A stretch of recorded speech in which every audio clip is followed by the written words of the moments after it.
Hello, friends. We're back again. It's Fightful Overbooked. It's the weekend, but it's a special weekend. Jeremy, have you busted out your cheesecake yet? No, I don't like cheesecake. This is well established. Why are we having cheesecake? It's Royal Rumble weekend, baby. We do cheesecake on Royal Rumble weekend. Do you not know this meme? No, absolutely not.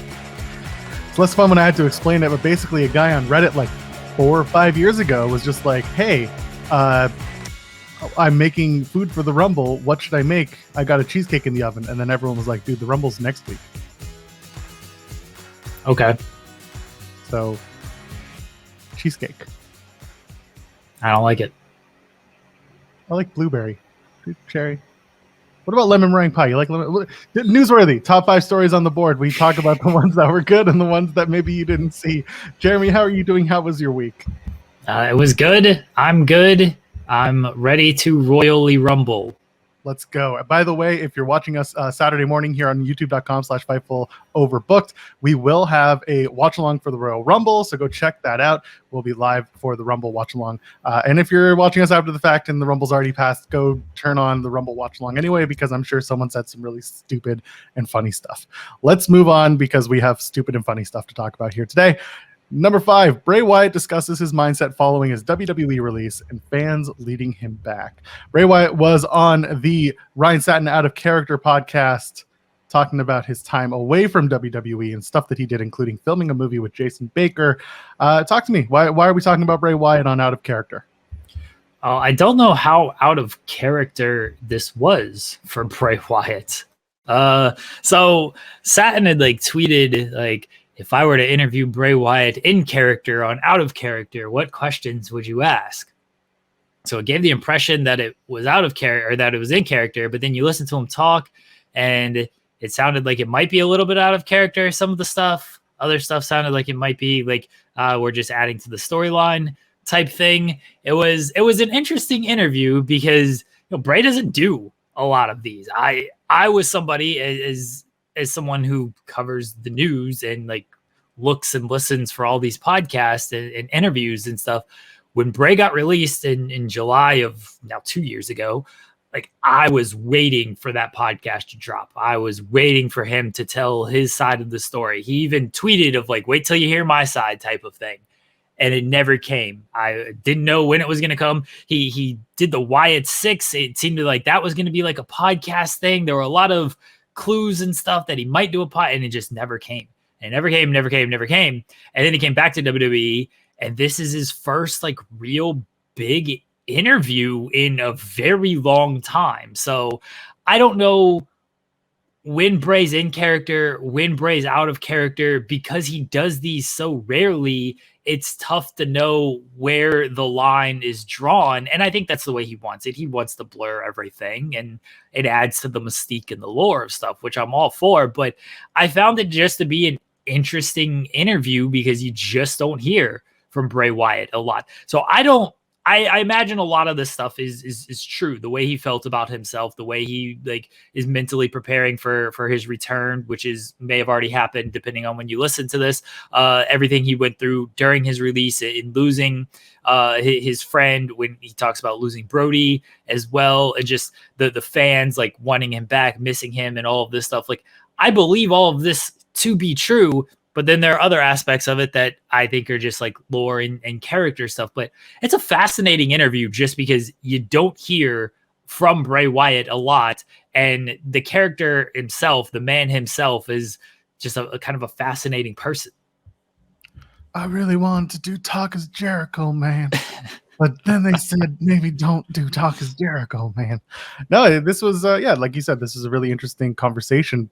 Mostly because Bray doesn't do a lot of them, and on top of that, when he did this one, it was more in character than out of character. Which I take it or leave it. I know some people are going to be, just they don't. I don't know how much was in character though. I really don't, because I don't know where the line is with Bray Wyatt. I think some of it may have been, but there's some stuff that the stuff he was saying actually sounded like, oh yeah, this makes sense from a behind the scenes perspective. So, and obviously he's not going to give away everything of well, hey, who's Uncle Howdy? He's not just going to completely reveal all of this stuff. The questions were, I imagine there were parameters to it and stuff of like, hey, when did you find out about your release? Like, they didn't really get into any of that. But I do think for the most part, he was speaking as like genuine Bray Wyatt. And I could be completely wrong. This whole person might be, I just don't know, because we don't hear from him very often. It's very easy to tell where the character stops and starts for most of these people who, you know, do vlogs and do a million interviews and everything. Because Bray, what you see is what you get on television, and then he tweets every now and again. Like, you just don't know where it all stops and starts for him. You know what they should have done, and it would have been perfect? They should have had Uncle Howdy show up at the end of the interview.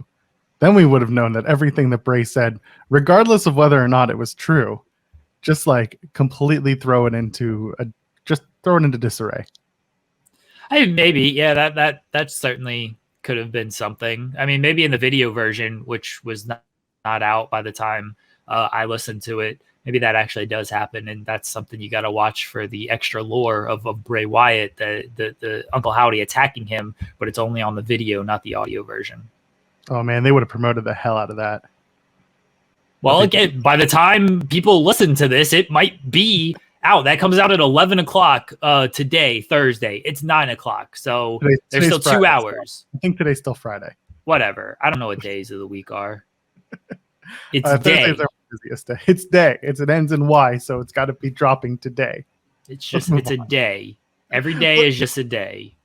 As Pete D said, every day is a new day. That's right. Anyway, let's move on. I think we've sufficiently made ourselves crazy. Speaking of crazy, Ethan Page says everyone loved Elias and Ezekiel, but I killed the business as Karate Man. Ethan Page appearing on Swoggle's Going Postal with Dylan Postal, who is also formerly known as Hornswoggle, now Swoggle. They're good friends, so clearly this is going to be a fun conversation, and it was. Talk to me, Ethan Page, Karate Man, killing the business, as the Young Bucks would say. It was a really fun interview. Ethan Page is a great interview just in general. And Swoggle, yeah, they have a good relationship. They're really good friends. So easy, free flowing conversation. Those are always the best. And you get like fun stories like this. There's some other really fun stories in there. As far as like this story, I just thought it was funny because Karate Man, I thought it was like it was during the pandemic, right? So you can only do so much. And Ethan Page decided to set up a green screen and do Bruce Lee, Jean-Claude Van Damme, Bloodsport type shit. And it popped me. I guess some people didn't like it, but I thought it was funny. And it sounded like he had different ideas for it. Impact wanted to go one way, and that's what they ended up doing. And then Ethan Page was killed by Karate Man, or Karate Man was killed by Ethan. Whatever happened there happened. It wrote him off of Impact Television. He drops in there that, you know, he could have turned on Josh Alexander, but it sounded like he didn't want to do that because there was probably more money to be made down the line with that than give it away in front of no fans during the pandemic on Impact. So I understand his point of view there. It's a good conversation. I'm really largely putting this over because I didn't realize Hornswoggle had a podcast, and until I stumbled upon this interview with Ethan Page, and he seems like a good interview, and he's got the respect of a lot of people in the business, and he has fun with a lot of people. So it was good stuff. I don't think a lot of people understand. Are you saying the respect Ethan Page has the respect a lot of people, or Hornswoggle does, or both? Hornswoggle. Okay, I'm just making sure, because I was going to mention with Ethan Page, you know, he had his own promotion here outside of Toronto in Hamilton called A1, where a lot of big stars would come around and do really well there. And because of that, you know, you garner a very positive following if you're, you know, doing the bare minimum of promoting a show and paying your talent. So I hear that. But also with Swoggle, you're right. He has the respect of a lot of his peers. I think he's been proven to work hard, and that's a really positive thing to have when you're trying to do things like, I don't know, make appearances, get a podcast going. So yeah, this is a good conversation, especially talking about how Ethan Page kind of juggled being Karate Man, getting double booking, getting paid for his work. That was really good stuff. So go check this out. This is a really interesting conversation between the two. Let's move on. Chris Jericho says, whenever Swerve Strickland is on TV, the ratings go up. First of all, do we have proof of this? Second of all, Chris Jericho's talking to my favorite, Mark Maron, who still hasn't gotten back to me about doing a show here on Overbooked. Come on, Mark. Let's do it. We can do it. Let's go. WTF can stand for wrestling the fans. Why would you want to wrestle the fans? I don't know. Some fans are just absolutely awful. I mean, I guess, but I don't know if Mark Maron's the guy you want to like wrestle them. Maybe verbally, because he, wrestling the fandom, because he's starting to get into wrestling. Anyway, Mark Maron is a prolific podcaster of his own right, and he has started interviewing wrestlers lately as part of a mini series from his experience at AEW. Talk to me about his experience with Jericho. It was a fun conversation. Jericho is Jericho. He's always going to give you a little something in these stories and stuff. But because Mark Maron is not like a big fan, this is the whole point of this series is like Mark Maron gets into wrestling type of thing. His co-host is a big fan though, and is like trying to explain everything to him. So his co-host is there and kind of guiding things and leading things a little bit more, which is great. Jericho mentions of like, I meticulously look at the ratings. I look at it minute by minute stuff and everything. And then he mentioned Swerve as a guy who, the ratings go up whenever he's on television. And Swerve hasn't been on television for about 3 weeks now. So maybe that's why they're struggling to crack 1 million until this past week. But this is a lesson in kind of almost Twitter engagement. A little bit news tip. Wow.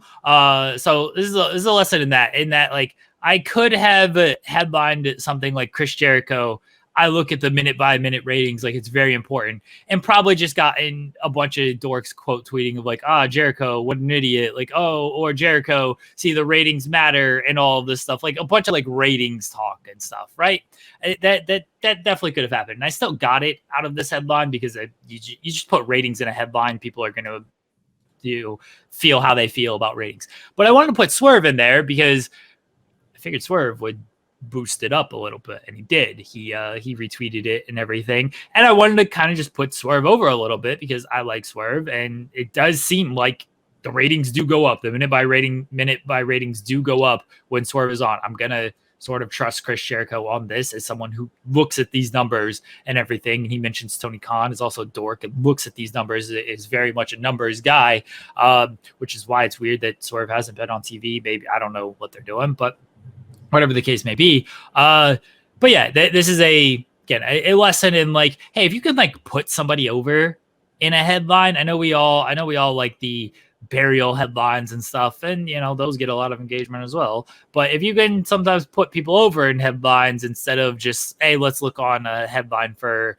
just to dunk on, that can work in your benefit too. So don't be afraid to actually put it out there that talent is putting over talent in these interviews.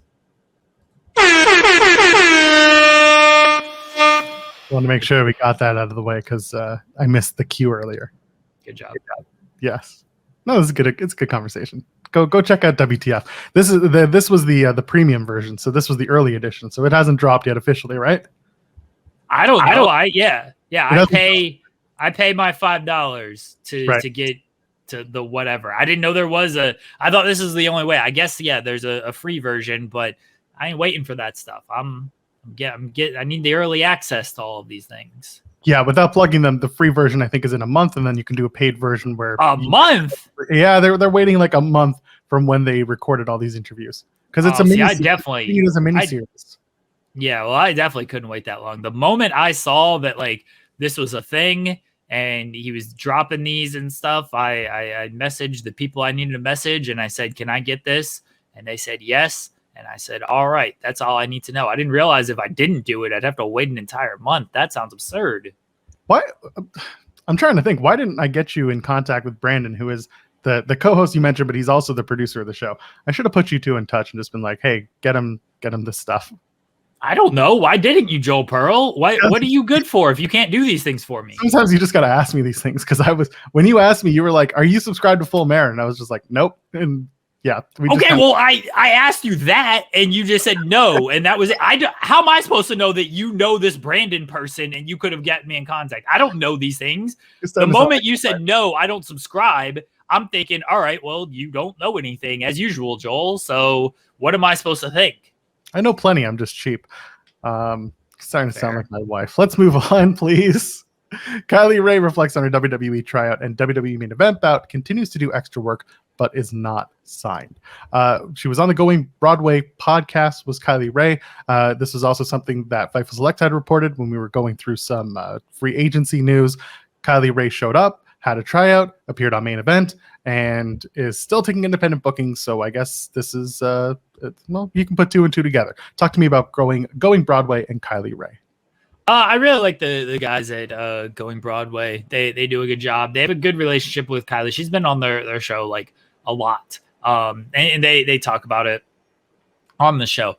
And it's nice because like they understand, there's news to be had here and stuff, but they're respectful to the guests, especially if they know them well. And it's just a good conversation overall, but they ask good follow-up questions. I think they're just really good interviewers. And so everyone check out the work they did with Kylie in past interviews and just their podcast in general. As far as Kylie Ray goes, yeah, it was cool just to hear like everything that went into the WWE tryout and stuff, because there was the talk for the longest time that was true of like they're kind of moving away from independent wrestlers. Triple H comes back, and then we start to see them going a little bit more towards independent wrestlers and stuff again. And Kylie has been a big name on the independent scene for a long time, and she's obviously had the stays with AEW and Impact and everything. So she's well known, and she's had her issues that she's very open and honest about, and she was open and honest about it on this podcast as well. And it was interesting to hear her say like, yeah, I'm still doing like extra work, but when you're brought into like television and stuff, you're not always used. Like she even said like, hey, on like AEW, typically if you go and you're like an extra on AEW, you're probably just getting like a match on Dark or something. Like you're probably just going to end up at some point doing some type of work, doing some type of match. WWE, you're just kind of like brought there, and you might not do anything. You might just be chilling. But she's still there at these WWE shows. She's just not having matches, or she's not in backstage segments or anything. So it sounds like she's close-ish to signing. I wouldn't be shocked if we saw her in the Rumble tonight. I would not be surprised if there's a Rumble appearance here for her. Interesting. Okay. Well, I guess we'll find out soon enough when the Rumble airs Saturday evening. But I do have to put over this podcast, and especially the transcription. It comes off as a very transparent and authentic conversation with Kylie Ray and Going Broadway. They talk about sobriety. They talk about her mental health. They talk about like who she worked with. Like she had a couple of practice matches. She shouts out Thea Hale and Fallon Henley, who was Tesha Price on the Indies, and they worked together in Rise. And it's a really, really interesting conversation. I do recommend checking it out. This is really good stuff. I personally really like this article, and I really like this podcast. So good stuff. This is another lesson in I guess you want to hit it, Joel. Who's ready to yeah, finger. Clip that. So like you can get, and I've talked about this before, but I'm mentioning it here again. It's a long conversation with Kylie. This is legitimately like overall like a 2-hour podcast, I feel like. And there's certainly like sectors of this article that you could like break down. Like you could just do like talk about the main event match, talk about the tryout, talk about the name change. Like you could break this down and get like 3 articles out of this whole thing. Right. But like sometimes it's important to like tell the overall story when it's something like this. And that's what I wanted to do with this article and with this interview of like, hey, it is just her WWE experience in general. And it was only like a week-long experience. So let's put it all into one thing instead of chopping it up just to get multiple articles out of it. Because I don't always feel that serves the audience best of like just getting multiple articles just for extra clicks and whatnot and extra link backs and everything. No, just like sometimes you just got to tell the entire story with it. And this was all her WWE experience, and this was all the story that went into that. So I thought it was important to just put it all into one article. Yeah, that makes perfect sense to me. And like I said, it worked. It's good article, great conversation. So go check it out. And again, the articles are all linked in the description of the video. And also, if you're on podcast, they're also in the links there and on Fightful.com. Just go find them. Easy to do. Let's find our last article here. Visual Concepts designers discuss implementing WarGames into WWE 2K23. Jeremy and I are prolific video game players, I guess. Go to twitch.tv/FightfulGaming to find out more. We found out about 2K23 a little bit this week, including the implementation of WarGames. Talk to me about this conversation on Wrestle Buddies with the Visual Concepts team. I can't speak today. Shout out to Wrestle Buddies. They do a lot of gaming podcasts. A lot of prominent people in the wrestling world, especially the gaming side. Adam Cole, Xavier Woods, they've been on there a bunch of times, and then they had the people from Visual Concepts. But I wanted to sort of mention them because it seems like the podcast might be going away with the changes at GameSpot and stuff, and that's very unfortunate. It's always unfortunate when people just lose their job when it comes to this space, and we've seen a lot of that for people who don't follow like SB Nation and Vox Media. Like a lot of really talented people have laid off because of everything that's happening over there, and Wrestle Buddies is something that is taking a hit in this landscape, in this space right now as well. So that's very unfortunate, and best of luck to those guys, whatever happens next. This was actually recorded before like all of that came down. So they were like, we still want to release this podcast because it's recorded, it's out there, and then whatever happens sort of happens. As far as the interview goes, yes, this dropped the same day that like the 2K23 stuff dropped, of Cena's going to be on the cover, pre-order, all that good stuff. And it was just interesting to hear how like you implement something like WarGames and the difficulties, because I think sometimes, I mean, I don't know how much people know like how much just goes into like these video games and stuff. It seems very simple of like, hey, why can't you just like put this in the game? And there's a lot that just goes into that kind of stuff, and there's a lot of trial and error and everything. And they talk about like, we started working on this as part of like 2K22, and it seemed like it just wasn't going to be ready for 2K22, and they didn't want to half-ass put it out there, so they decided to wait until 2K23. And it mentioned of like, hey, you can put weapons in the match, you can bring the weapons in the ring, you can go on top of the cage, climb around, do some stuff off the cage and everything. So it seems like a lot that goes into it. WarGames is obviously a big time match in the WWE universe and just the wrestling universe. So it'll be cool that it's going to be playable in 2K23. And after the success of 2K22, which was a good game, we played it a little bit on stream. I'm more excited for 2K23. I think that this year's game will be really fun to play. So I look forward to it. And this was just a fun conversation if you are interested in the like behind the scenes work that goes into like putting together a wrestling video game. By the way, there are a couple of episodes in our archives of us playing 2K23. Ignore the part where we spend 20 plus minutes waiting for a simulated match to end in Hell in a Cell. Oh yeah, that was a long one. That was a marathon. That was also, just to be fair, that was when the game had just been released and they hadn't really done much in terms of like bug fixes and things like that. This was a really weird bug that we stumbled upon. It didn't affect the game other than just a repeating motion of two wrestlers doing the same thing over and over again and not ending the match. But go check out those videos because they're actually very funny, and you, me, and Mike Straw have a really fun rapport as we're watching this madness unfold. I assume I will be getting 2K23. I assume I will be playing that on the Twitch as well once it comes out in March. So everyone, if you haven't, go subscribe to our follow our Twitch channel, twitch.tv/Fightful Gaming.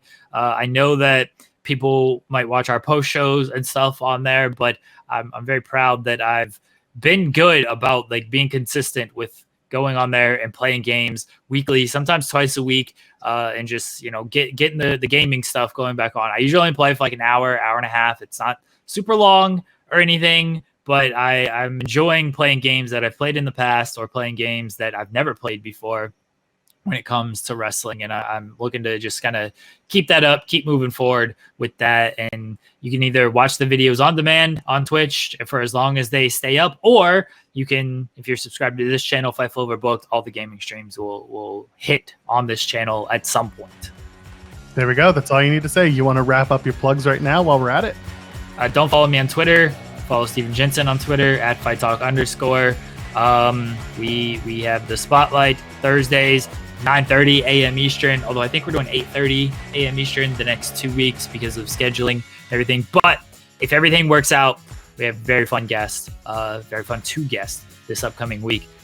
This past week, we interviewed Mose from Killer Be Killed. He told some great stories of like riding in the car with Nick Gage and things like that. Nick Gage goes to Sonic. Everyone wants to learn. Everyone wants to hear about Nick Gage going to Sonic. So go check out the spotlight. Check out Fightful Overbooked. And if you're watching this on Saturday when this drops, we have a Royal Rumble watch along tonight during the Royal Rumble. I might show up. Probably not. I don't like anybody that much to want to hang out with you guys. And then we got a bunch of other stuff. Joel did a Royal Rumble preview. We have our Royal Rumble betting odds preview with myself and Jarrett Bailey. We have Coexisting. We have a new show this coming week, Indeed, with Mike and Righteous Reg from Grapsody, who everybody knows. They're going to cover the world of independent wrestling. They're going to do some interviews and stuff too. So that's a new show that's coming up on the channel this week. We have a lot of fun stuff in store already happening for 2023. And so, give us some thumbs up and some subscriptions and some follows and all that fun, cool stuff. Come and hang out with us sometime, would you? Maybe on Saturday night at the Royal Rumble watch along. A little birdie told me that a certain scoopster who was in San Antonio might also drop in. So there you go. Come and hang out with us. Denise Salcedo? Yes, I got Denise Salcedo. That's a big get. She doesn't even message me back. I know, right? I'm at Joel Pearl, JOELPEARL. Ladies and gentlemen, friends beyond the binary. Enjoy the Royal Rumble and enjoy your week, and we'll see you in the next one. Cheers.